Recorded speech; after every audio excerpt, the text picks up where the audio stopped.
अस्सलाम वालेकुम class 7th। आज एसएसटी में हमारा unit number 4 chapter number 5 transport and communication है। ट्रांसपोर्ट एंड कम्युनिकेशन बहुत इजी हमारा चैप्टर है। इसमें हम डिस्कस करेंगे वो सब इश्यूज़ को जो हमारे पाकिस्तान को ट्रांसपोर्ट में मतलब फ़ेस करना पड़ रहे हैं, और इसकी वजह से जो ट्रेड है वो कितनी ज़्यादा मतलब वो असरअंदाज हो रही है।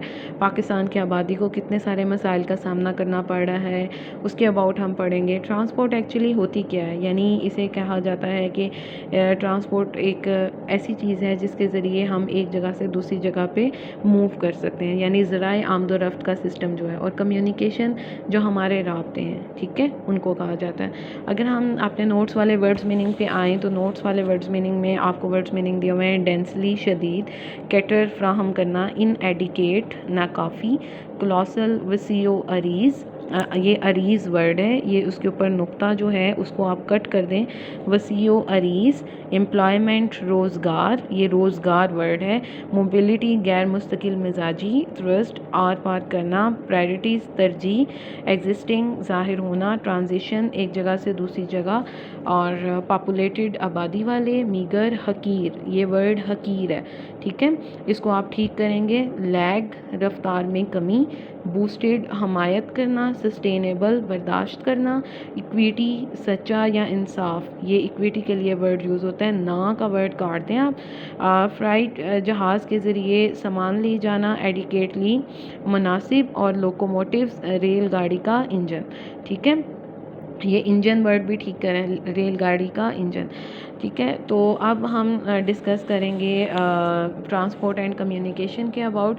तो Pakistan is a densely populated country with approximately 191 million people living in this country. Pakistan जो है वो बहुत ज़्यादा आबादी वाला जो है वो मुल्क कहलाता है, और जहाँ जहाँ पे तकरीबन अप्रॉक्सीमेटली 191 मिलियन पीपल जो हैं वो लोग रह रहे हैं। This means transportation and specially public transportation needs to cater to this large population which is ever growing. Pakistan has tried the provision of transportation facilities to its citizen. तो ज़्यादा transportation वो पाकिस्तान की आबादी को कितनी ज़्यादा सहूलियात फराहम कर रही हैं, और पाकिस्तान को कौन कौन से मसाइल का सामना करना पड़ रहा है, वो सारा हम इस रीडिंग के दौरान देखते हैं। Most of Pakistan rail network was built before 1947 mainly during the British era. In recent years, new national highways and big motorways have been built which have accelerated trade and logistics within the country. Few airports and seaports projects have been taken up in the last 30 years with the aid of foreign and domestic funding. अगर पाकिस्तान के railway network को देखें तो सिर्फ ये British इरा में ही complete हुआ था, यानी 1947 से पहले। उसके बाद जितनी भी सी पोर्ट्स एयरपोर्ट्स वगैरह बने हैं वो पाकिस्तान के ट्रेड को जो है वो बहुत ज़्यादा हाई लेवल तक तो लेके जा रहे हैं, लेकिन इनके अंदर जो है वो चेंजिंग नहीं आ रही वक्त के साथ। As one transport expert set, जिस तरह से एक ट्रांसपोर्ट एक्सपर्ट ने हमें कहा कि the core problem is of the continuing failure of Pakistan cities to develop and manage their public transport system in such a way as to provide a high level of mobility, equity and environmental sustainability. के पाकिस्तान में अगर changing आ सकती है तो सबसे पहले हमें पाकिस्तान की ट्रांसपोर्ट सिस्टम को बेहतर करना पड़ेगा, उसे इम्प्रूव करना पड़ेगा। क्योंकि ताकि प्रोवाइड कर सकें हम पाकिस्तान की पॉपुलेशन को adequate, efficient and effective public transport Pakistan, ठीक है। नेक्स्ट अगर आप देखें तो जैसे कि ये आपको पिक्चर में भी नज़र आ रहा है कि आबादी बहुत ज़्यादा है, उनके लिए इतनी ज़्यादा अच्छी सहूलतें मैसर नहीं हैं। Pakistani cities mostly have poor quality buses and wagons that provide a very low level of services and comfort compared to the railways. In the presence of a low level of public transport services, middle and higher income people living in larger cities prefer to travel by private cities.